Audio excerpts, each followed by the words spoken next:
tell you, has an outstanding biography. So if you haven't read his biography, you're going to be inspired. Secondly, the distinguished advisor. This is not a small deal.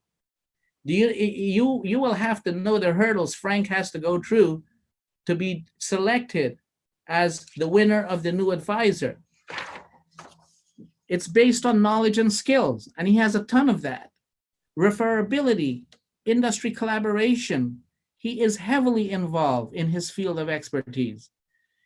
He runs the local chapter, for example, in the employee benefit program for the International Association. Professional development. The man says when he's finished with his various educational course right now, he's going to enroll into the Certified Financial Planning Program. Community leadership, business leadership, innovation. He has decided he's not going to compete with his two business associates. He's going to create uncontested market space that's synergistic to the existing operation. And business growth and retention. He's on a trajectory to break outstanding records. You've already blown records out. So I don't want to over promote him, but I'm downsizing my promotion, believe it or not. This is not the promotion. This is the straight goods. So what Frank said here, and I'm not going to read his bio because you have it online. What I will say to you, though, he did make a commitment when he was filling up his application for this. Let me read what he says. He said, if asked, I would share my story. I would explain how and why I chose to be a financial advisor, because he is a geologist. His training is in the geology area. But and as a certified employee benefit specialist, and he would go through his thought process of changing careers along the way. And so, you're in for a treat. And it gives me great pleasure to recognize and bring up our new advisor award winner, Frank Ryan. Frank, it's so nice to know you're taking care of everybody out east, so I don't have to invest the time and money to go out there. So we're going to take care of Central Canada while you take care of the east, okay? Thank you very much. Can everyone hear me okay? Can you hear me okay, Tony? Yep, you are very, very clear. Excellent. Thank you very much. You're too kind. Your talk, like everyone else's today, I was just writing some notes here, and I was going to say thank you to all the speakers so far, but the bar is set so high now, I don't know if I should thank you anymore. For Tony's talk in particular, the concept of overall wellness resounds with me personally, and it does with most of our clients too, and I'll get into that more throughout my talk, but we describe the mental, physical, and financial wellness piece as the tripod. And if one of the legs of the tripod starts to wobble, then the others can't hold up the overall wellness piece. So from an employer's standpoint, you want your employees to be well because that drives productivity and profitability. So if you have someone at home who's stressed out and can't pay the bills, that obviously wears on their, ability to focus on tasks at the office. And when that one leg of the tripod starts to wobble, the whole thing can come down. And then, if you can't pay your bills, then you start to become anxious over it. And when you're anxious, maybe you don't go to the gym. And then when you don't go to the gym, yada, yada, yada. So Tony's talk, please, awesome points there. Backing up again with Mark's talk earlier, my God, can you see the future, Mark? With the week of the markets right now, your talk was, even though it was pre-recorded, it sounds like you can foresee the future. And for everyone else here today, from Stephen onwards, thank you very much. I'm really excited to be here today. So with that in mind, I will share my screen. And my talk today is going to be called Building a Business with Buttered Toast. As Tony pointed out, I have a kind of a unique set of designations here. I'm probably the only geologist speaking at the conference. If anyone does want to talk rocks at some point, I'd be more than happy to do so, of course. And I'm looking forward to sticking around afterwards and catching up with everyone on the martini break. I'm going to, here we go. So today's talk, I'm going to introduce myself as I'm new to the Knowledge Bureau world, and I'm excited to meet everyone. I see a lot of names on there that I don't recognize yet, so lots of friends I haven't met. And I'm going to talk about transitioning careers, as that's something that is top of mind for a lot of people lately with the goings on in the world. And I'm asked about that very, very frequently. So I'd like to go through the whole process of doing it. Anyone who's gone through it before themselves is probably, it might sound familiar to you. And I've also wanted to go through what I've learned so far. So coming from a geophysics background and then moving into the financial advisor world, kind of starting from scratching and trying to get to where I am today. Um, I do have sprinkled throughout here some pictures of Newfoundland as well, of course. Like everyone out here, we're a bit partial to our hometown. And I'm hoping that this will sort of serve to boost our local tourism as well, though it did snow here a few minutes ago, so don't come for the weather. So this is me, my little guy, and my wife. This is our staycation this year. We went to a little place called Trinity in Newfoundland. The fishing boats are still behind us there. It's an absolutely beautiful location full of, hiking and whale watching and icebergs and all the great things that you would associate about being out in Newfoundland. And of course, the wonderful hospitality of the people in the area. My background is in earth sciences. I concentrated in petroleum geology and geophysics. I went to work for BP and Imperial Oil, and then I worked for Chevron for 5 years after that.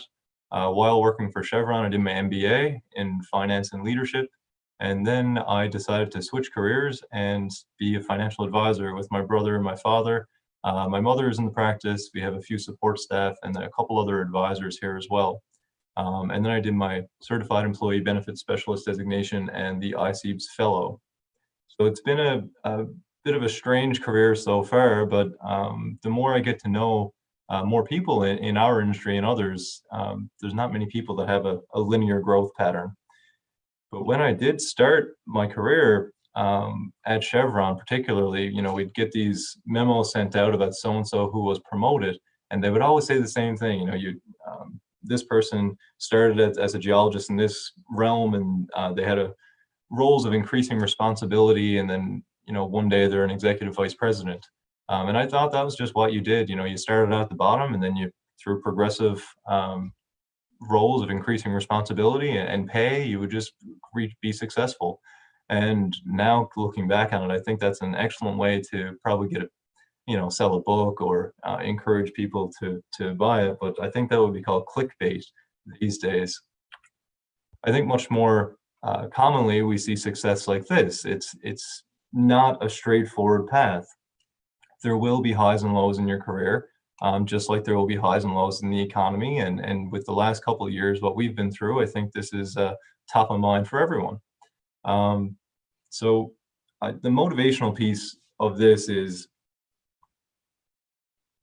I guess I'm thinking back to a quote that someone said to me one day. They said, I was asking how to get ahead in the world, and they said, do the best job possible at whatever stage you're currently at.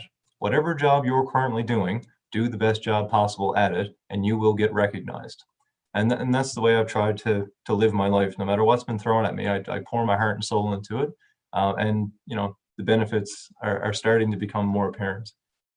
So with the stages of a career in mind, I'm going to go through some of mine, which I've, as a Canadian, of course, I've affectionately called started from the bottom. Now we getting there.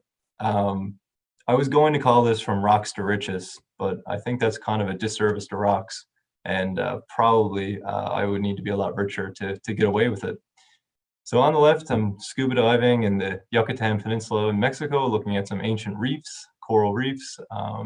They can make for a great oil reservoir. And then I guess the Yucatan too, for you geologists out there, that's where the meteor came in and got all the dinosaurs. And then on the right of the slide is my current professional photo. And I'm gonna walk through some little career highlights along the way.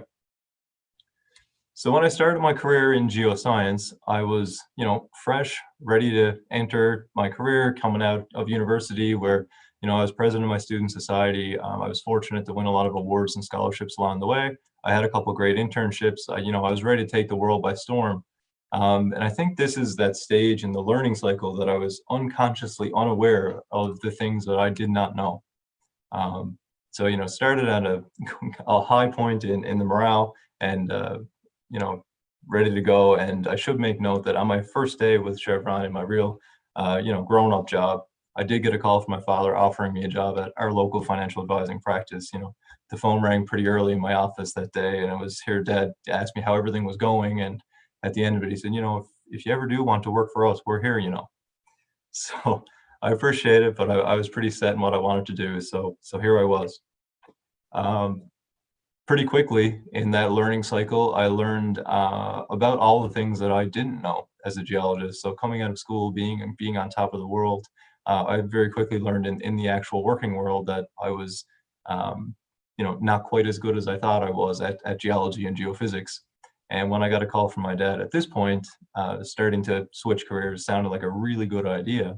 But I'm not a quitter, so I stayed with it, and sure enough, started to turn the corner. So at this stage, I'm starting to get the hang of being a geologist in the world. I've been promoted at this point. They placed me in an influential leadership program. I was starting to build my sphere of influence and all those good things. And at this point, they shipped me out to Calgary from the East Coast, so I had to go out to the western part of Canada. So I spent a few years in Calgary. This is a high point in my career because things are really starting to take off. I'm confident. I found a hockey team out there, which is really big. Not just the Calgary Flames, of course. I meant my own team to play on. And this is where I found out what a 3x3 matrix is at one of these big corporations, where they rank everyone based on leadership ability and talent and technical knowledge. And I was in a fortunate place on that matrix, and my wife had just got a full-time job out in Calgary, fiance at the time. But things were looking really good. So at this point, I decided to switch careers, and I shouldn't say I decided, it was more of a we. My wife and I decided that we wanted to live in Newfoundland, and we didn't want to live in the expat life of being an oil industry worker at the time.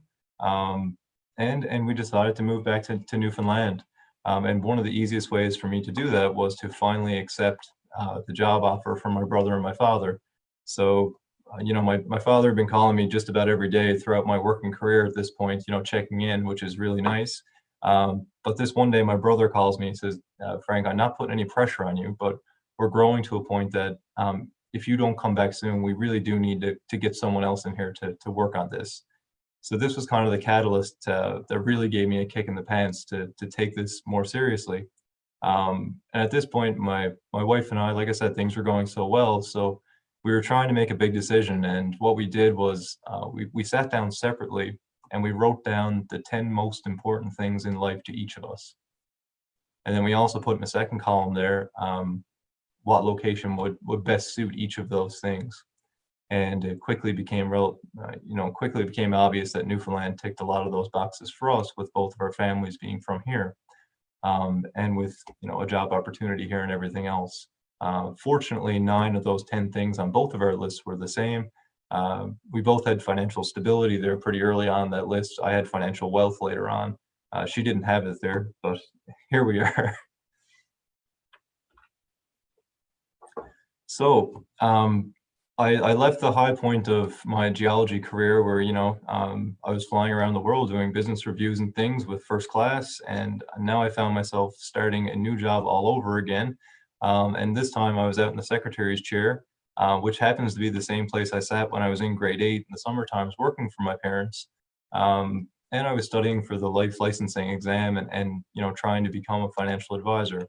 So my credentials honestly felt all for naught at this point, and I didn't know where I was going to go or what I was going to do. So this is that stage of, how do we really get started as a financial advisor? We made a decision to move home, and it was a great romantic story, but now I actually have to make this thing work. So I asked my father, how do you go about being a financial planner or financial advisor? And he said, basically, years ago, the way everyone got started was you do this Project 100. And a quick Google search shows me that Project 100 is still alive and well in most of the life insurance communities. But this is where, you write down the first 100 people you can think of, and you try to high grade and try to make business contacts or clients out of these 100 people. And hopefully then they refer you to some more people and so on. Well, I started out and wrote down my 100 people. The only problem was everyone that I wrote down already dealt with my brother or my father. So I was in a kind of a catch-22 there. I mean, how was I going to try to convince these people that I was better at something that my brother and my father had already been doing for many years? So that was kind of the mindset I was in. I was, what, how am I going to compete for business? So I was thinking back to a performance review I had at Chevron, and one of the things I was always taught from playing sports growing up to whatever it was is, at the hockey rink is, I wasn't the fastest skater, so obviously you need to work on your skating. Um, so I was doing my performance review at Chevron, and I kept coming up with ways to improve by working on things that I was bad at. And my mentor at the time, who was, a brilliant fellow, said, "Frank, stop concentrating solely on your faults. You happen to have some strengths as well. Those strengths make you more valuable to us than your faults do. Please work on your strengths just as hard as you work on your faults." So then I started trying to figure out, okay, so if I have strengths, how can I make them work in this business? And this is one of those moments, that kind of smacks you in the face with a little bit of truth. I never looked at things that way before, so having a good mentor to tell you something like that means a lot. But from my background in the big corporate world and big business, I was thinking, how could I use that to my advantage? And so again, I spoke to Dad, and his idea was basically that I should concentrate on group benefits and pensions. As while my brother have, their CLUs and CFPs and, they're fantastic estate planners, they did do some pension and, group benefits work before, but we had never focused on it as a firm. So he identified that as kind of an area of weakness, I guess, in our firm that I could try to help out with. So that's where it began. I did the CEIBS designation, and I followed up with a fellowship in that, and now we have this specialist approach that a few people have mentioned today, and that specialist approach works very well for us, and it really kind of resonates with us because of our science backgrounds. With my background in geophysics and my brother's in biochemistry, a lot of our friends ended up being medical doctors. And we kind of sat down and thought one day, if you have an appointment with your general practitioner, your family doctor, and something comes up, you might call in and cancel that appointment or move it or whatever. But if you have an appointment with the specialist, if you have an appointment with the cardiologist and you have a heart disease, that's marked on your calendar 2 months ahead of time, and you are not missing that appointment. It's going to take an act of God for you to miss that appointment. And we wanted to be able to refer to each other as a specialist. And that really does make a lot of sense with our clients. And again, from some of the other talks today, it is very difficult to be all things to all people. It is hard to know everything about insurance, taxes, benefits, pensions, and also not only just know all those things, but also be available to talk about all those things all the time. So this idea of specialization really solves this issue for us, and it shows some honesty there as well, and a little bit of humility, and starts to build trust with our clients.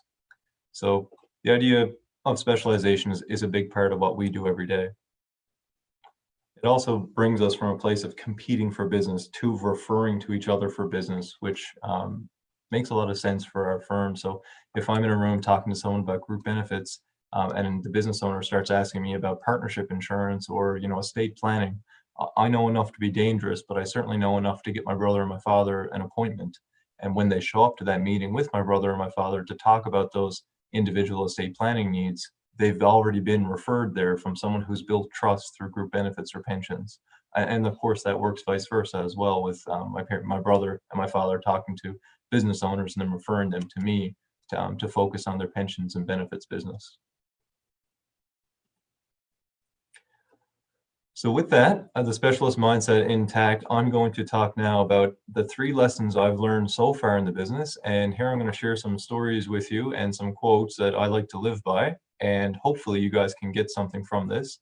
I think this will probably resonate more with the junior advisors in the room, but hopefully it'll be a bit of a refreshing to hear this for some of the more veteran advisors in the room as well. So my first lesson is cast your bread upon the water, it will come back to you buttered toast. So hence the name of my talk. This is a quote from my grandmother, Nan Ryan, And this is her hometown, which is where my family came from, a little place called St. Brendan's in Newfoundland. And I think this was Nan's way of explaining karma. And being a very seagoing people, it was, of course, associated with the water. But if you do the right thing, and if you put your work in and you treat people the right way, it does come back to you. It might not be immediate, but it does come back to you. And I'd like to share some stories about how that translates to my business. So the first way is trust is transferable. And this is something I really didn't think that was going to happen. I thought I would kind of start from scratch back in Newfoundland with a new clientele, but I quickly found out that some people that I used to work with as geologists still trusted me in investments and insurance, even though I was new to the game. So just as I was sitting in that secretary's chair at my, I'll call it my parents' office, I still felt like it was that way. When I was trying to study for my exam, I just had passed the exam. Now I'm starting to get in the, the hang of things. I received a call. Our secretary at the time referred it over to me, and here it was. She says, this person is from Indonesia and they'd like to talk to you about investments. And I said, well, we're not licensed in Indonesia, but obviously I'll take a call. So I took the call, and it was, we'll call this fellow Steve. So Steve is on the phone, and Steve says, Frank, how's it going? And I said, good, how are you? And he says, well, we're down in Indonesia. This is my next assignment here with Chevron. And we're thinking about coming back to Newfoundland. My wife's American, and the kids are here with us in Indonesia. We're thinking about coming back to Newfoundland to start our life with them and transition out of oil and gas and all that. And I said, okay, great. And I asked him to expound on it. And he said, well, my wife has some assets in the States, and I have assets in Canada and the US and some overseas, and this, that, and the other thing. And this big picture, a very complicated ordeal. And I said, okay, great. Well, nice chatting with you, And he says, finally, I'm looking for a financial advisor. And I said, well, maybe I should get my brother on the phone. And he says, why would I talk to your brother? And I kind of I paused and thought to myself, well, he's better at it than I am. He's already got a CFP, CLU. He's dealt with this type of stuff before. And this fellow, Steve, says, I trust you, though. And at that moment, I found out that might be a source of clients for me in the future. They trusted me as a geologist. They knew I wouldn't lead them astray, and I was going to be honest with them. Now, obviously, my brother was there to help, and my father in the whole ordeal, but that gentleman happens to be one of my biggest clients and someone who I never saw coming. So while I was at Chevron, he sat with me on many reviews. We worked closely together, and he trusted me because he knew that he could count on me. Cast your bread upon the water, it will come back to you buttered toast. The second part of this lesson would be learn to listen. And this was just touched on from Tony as well. And the irony is not lost on me, I guess, as I'm one of the speakers here today where I get to talk uninterrupted for 40 minutes. But learn to listen. As my pop used to say, you have 2 ears and 1 mouth for a reason. But people do like to share their story. And when they share their story with you, they feel that they've opened up with you and that they trust you. And I'd like to share one quick one about that. So probably 2 years into my career at this point, an elderly lady came in, and she was very successful in her own right. And she had been, referred into us to talk about an old life insurance policy. I found out that she was a pharmacist and owned several pharmacies, and she was starting to move away, and she was in, I'll call, semi-retirement at this point. And she had bought a permanent life insurance policy years ago from an advisor at one of the bank firms. And they had ran an illustration for her at the time that suggested, an interest rate of 10 or 12%. And, the guaranteed interest rate in the policy was only 4%. So she had been investing in this policy in hopes of one day having enough cash value built up in there that the interest would pay off the premiums of the policy. So she came in thinking that she was, well done her payments, as this illustration suggested that she should be. But the interest rate within the policy, like I said, was guaranteed at 4, and the illustration was run at 10 or 12. So we had a kind of a conversation about how all that worked. So I listened to her story. I asked her questions. I asked her follow-ups. And after about an hour into this, I began to speak, and we went through the full thing. And it was a long meeting. a couple hours later, she says, you know, you're the first one to listen to my full story without interrupting me. And you're also the first one to say sorry about this, even though you're not the one who put it in place. If for no other reason than that, I'd like to deal with you guys going forward, which was great. That's really nice. And as all of you guys know, getting tagged as a servicing advisor on an old life insurance policy is not going to keep the lights on, but you know it's great, and we'll help anyone obviously. But this is one of those situations where she had a sizable estate and a sizable investment pool that she also transferred to our firm. So this is something we didn't know about at the time, but it's a brilliant case of cast your bread upon the water, and it will come back to you buttered toast. And the third way I'd like to explain this lesson is by passing the puck to your defenseman. And this is about how business can come from all kinds of different places, and it sometimes can come from the most unlikely places. I'd like to share two stories about this. I had some concussions in high school in playing some competitive hockey, and we gave it up for a few years. And then when we went back to playing competitive hockey, we did it in a recreational sense with non-contact, and a lot of the players we played with were much older than we were. But it was great. You know, the dressing room was awesome. We learned lots of stories, learned lots of life lessons and the whole ordeal. And, you know, I got to know these older fellows as, you know, business leaders and whatnot, but they knew me as a geologist. So one day, you know, after playing in this game for 12 years, they found out that I had transitioned into being a financial advisor. And one of them came over and sat next to me one day, and he had just retired from an oil and gas company, had a sizable pension, and asked me about investments. And he's basically said, do you guys do investments? And I said, yes, of course we do. And he said, oh, okay, great. Can I bring mine over? And honest to God, it was as simple as that. And I said, well, sure, you can bring over your statements, and we'll have a look. We'll go through the financial planning process, and, you know, we'll talk about yourself and your wife and the whole ordeal. And he said, sure, we can do all that too, but can I bring my investments over to you guys? And I laughed at that afterwards with my brother, because my brother played in the same skate for so many years. And afterwards we were joking about it, because this fellow who asked me, he was a defenseman. I play right wing, my brother plays center, but I would often pass the puck to the defenseman for a shot in the offensive zone. So I always joked that he came to me because I passed the puck to him more often. And sure enough, we were laughing about this one night, and it wasn't 2 weeks later when another defenseman from the same skate came over and sat next to me in the dressing room one day and says, Frank, do you guys do benefits? And I said, yes, of course we do benefits. It's one of my specialties. And he said, oh, wonderful. Well, I'm the manager of contracts at, and he said, one of the most recognizable companies in Newfoundland. And Ron McLean put it best one day, and he said, they asked him how he keeps a straight face when he's interviewing Mario Lemieux and Wayne Gretzky and Bobby Orr and all these people. And he said, there's a fine line between I'm not good enough and I'm too good for you. And even though Ron McLean, in my world, is hockey royalty, he toes that line very well. And in my case, when this fellow working at this very large company asked us, did we do benefits? I was at that I'm not worthy stage, but I had the education and training, and I had his trust. It's been a phenomenal relationship ever since. He's gotten many pats on the back since referring to our firm, and we've saved them millions of dollars. But it's because he played defense at this skate, and I passed the puck to him as a forward. So cast your bread upon the water. It will come back to you buttered toast, and there's more than one way to cast your bread upon the water.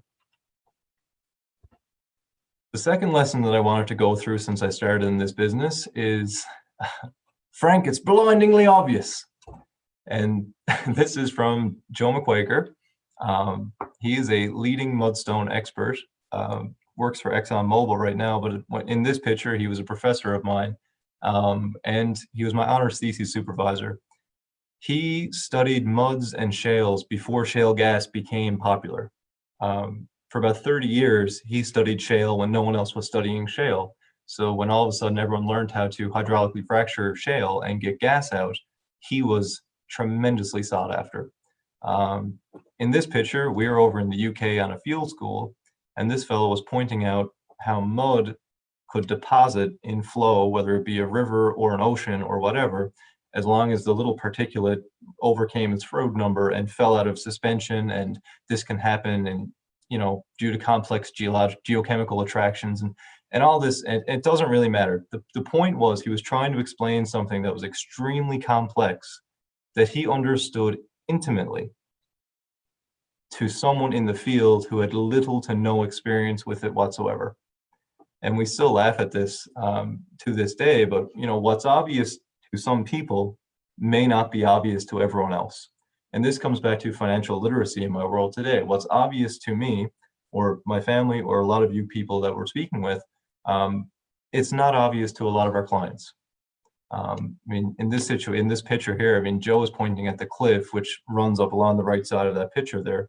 And the cliff is probably 20 or 30 feet away, and he's pointing at something that's about the size of your pinky, telling me it's blindingly obvious. So if you're trying to explain someone, how pipeline planning works, or risk-adjusted returns, or Markowitz theories in investment, or this, that, and the other thing, and this person doesn't know that you can have a GIC within an RRSP, we need to start at the basics. So in my what I've learned so far in our world is that financial illiteracy is rampant, and building a solid foundation is a great way to build a relationship going forward, and it builds trust. Part of that foundation is explaining how RRSPs work within conjunction of the income tax system and tax-free savings accounts and the like. Once you have a solid foundation, you need to follow the plan through thick and thin and market undulations. And I've learned now in my short 4-year stint in the industry that we've had a lot of tumultuous times and undulations and volatility throughout those 4 years, particularly lately. But once a client goes through one of those with you and you've talked them off the ledge and you've gone through the whole behavioral economics and perceptual biases piece, they develop that trust. So this week, now the market is down a few percent, I haven't received a phone call yet, which is great, because last time when it went down this much, I received lots of phone calls. So following the plan, trusted advice, time and time again. And part of what we do too is when we talk about retirement dreams, we don't just talk about it in the sense that you can retire. It's about asking why someone wants to do something, how they want to live the retirement, and talk about the ways and maybe the sacrifices you need to make now in order to live the retirement that you really want, whether it's worth it or not. And the retirement is different for everyone. So this is a case where if someone wants to travel the world in their retirement versus someone who wants to live in a cabin in their retirement, they're completely different things. So we often do pensions presentations to 20 and 30 people at a time, and we always get the question, how much do I need to save for retirement? The company is matching 3 or 5% or whatever it is that enough? And in front of 30 people, it's a very hard question to answer. So we commonly say, well, it depends on the way you want to live. And I'm brought back to, we were doing it at a mine one day, and a bunch of these mine workers came in with their lunch tins, and this fellow says, how much do I need to retire? And I said, well, it depends on how much you want to spend in your retirement. And he looked at us dead in the face and said, I don't spend any money. And I said, what do you mean you don't spend any money? And he says, well, I built my own cabin, I cut my own wood, I hunt my own food, I don't spend any money. And I laughed and I said, well, do you drink and smoke? He said, yes, I do both those things. I laughed and I said, well, you have some expenses.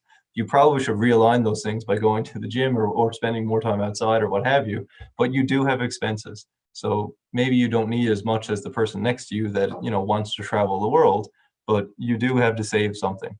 Everyone's retirement dream is different, and making a personalized answer for everyone is important.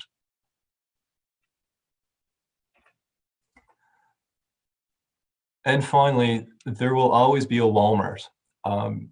We get inundated as young advisors now with people, whether it's in the hockey dressing room or on boards I volunteer on or wherever, and they're talking about fees all the time. And for better or for worse, I have a lot of engineers who happen to be friends of mine, and they do love talking about fees.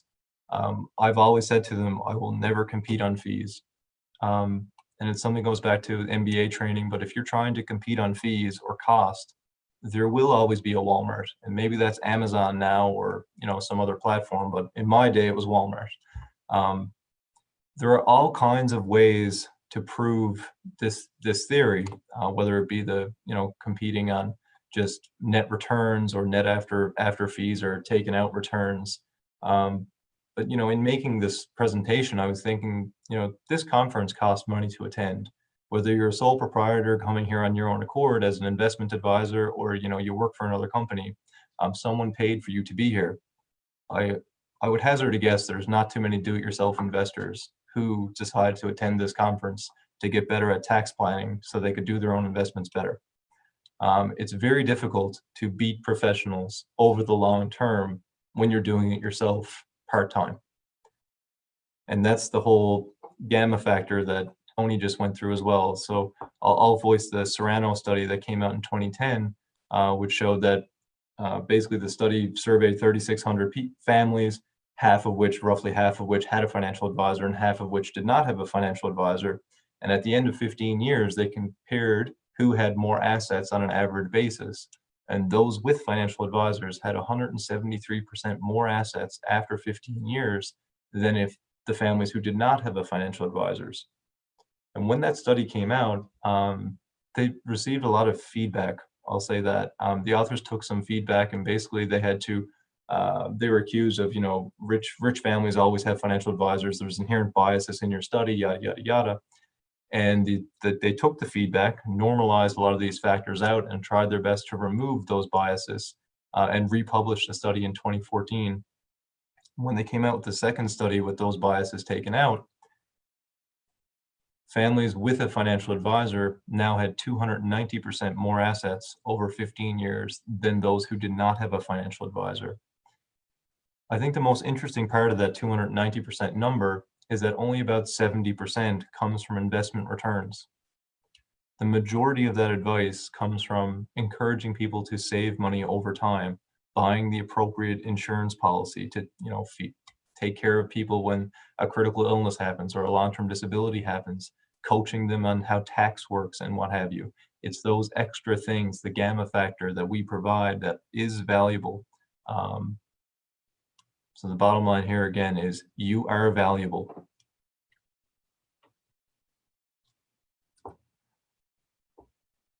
And that's it for my presentation. I'd like to thank everyone for listening to me and my stories today. I hope some of them resonated with you. I'm happy to go through any of those thoughts with you at any time. My contact information, I'm sure, will be shared, or I'm on the Whova app, and I'll open it up to questions. And I hope we got back on track here with time. Frank, that was incredible, man. Fantastic presentation. Thank you. Inspirational. I have to say that, something that I really envied in your practice is the fact that you were able to do this in a family business, which is something that I grew up in, but unfortunately is not what I'm currently doing. But I spoke to that note last year, and the fact that you're able to do that now in this profession with your brother as well, and your father and mother, it's so cool, and tie that into your background and everything else. It's really, really, really an inspiration, and an excellent story. I love the story about the buttered toast and that client in Asia. That's awesome. Let's see what we have here in terms of questions, Q&A. So somebody's asking how has your practice changed with COVID? I'd love to hear how you adapted in our current circumstances. So you want to give people a little rundown as to how your practice has changed or what you guys have done to adapt? Sure. Thanks for the question. In listening to part of Tony's talk, he mentioned that hope is not a strategy. Our provincial health minister in one of his COVID town halls mentioned that hope is not a strategy. And he followed it up by saying, hope is best suited to be a girl's name. When we were trying to figure out what to do with our practice, here in Newfoundland, we have been fortunate in the sense that we do not have many cases. And fortunately, we haven't had many deaths or anything like that. So we have been under lockdown. We have masks that we have to wear and all that good stuff. But we've been somewhat insulated, and we live in now the Atlantic bubble. So comparing to, some of the bigger centers, we have been more fortunate that we're still able to do in-person meetings as long as people answer COVID questionnaires. One of the biggest things in our practice, though, was the efficiencies that we've gained throughout COVID by using virtual means. So even the fact that more companies now are accepting digital signatures, more people are being forced to use email for the first time. I mean, this might sound funny, but when we do like big group business and they have, 200 employees that are blue collar workers, a lot of the people that are a little bit older, not to stereotype, but they may not use email. Now that they're trying to keep in touch with their grandkids, they can FaceTime. That's a huge win for our business. And now they can scan void checks to us. We don't have to wait on the mail. Technology has really grown leaps and bounds, and that's really made our practice more efficient. I'll say somewhat selfishly too, a lot of my old colleagues in oil and gas, oil and gas is not quite as strong as it used to be. And I won't get political on that. I'll just leave it alone. But a lot of my colleagues and friends have been terminated or forced retirement or whatever it is, and they've left with large pensions and severance packages, and they do need financial advisors for the first time in their careers. So for years, these people have worked for big companies and had big pensions from all over the place, but it was all tied up within the company, and as long as they worked for the company, they couldn't take out their assets. Well, now all of a sudden they have all kinds of assets that are available to invest personally. So Well, for they us, they that's been a see you win. as one of them, right? They see you as one of them, so you're the natural tendency, or the sounding right. board of advice. And then again, every company on earth is looking at their expenses for the first time. So for years, some benefit providers around the city here, companies would just get their renewal in, they'd say, okay, great, and move on year after year, and they'd accept whatever increase they were given. This past year has been one of the years where almost every company has looked at that renewal on their benefits piece and actually gone out to market to test who else is available. So it's Definitely. been a great year to pick up new business from some other advisors who perhaps are successful, but they've grown complacent over the years. Definitely. Well, it's fantastic. There are a couple of other interesting questions that came in regarding your growth strategies and everything else, but we do have to move on to the Martini event. I'm not speaking personally.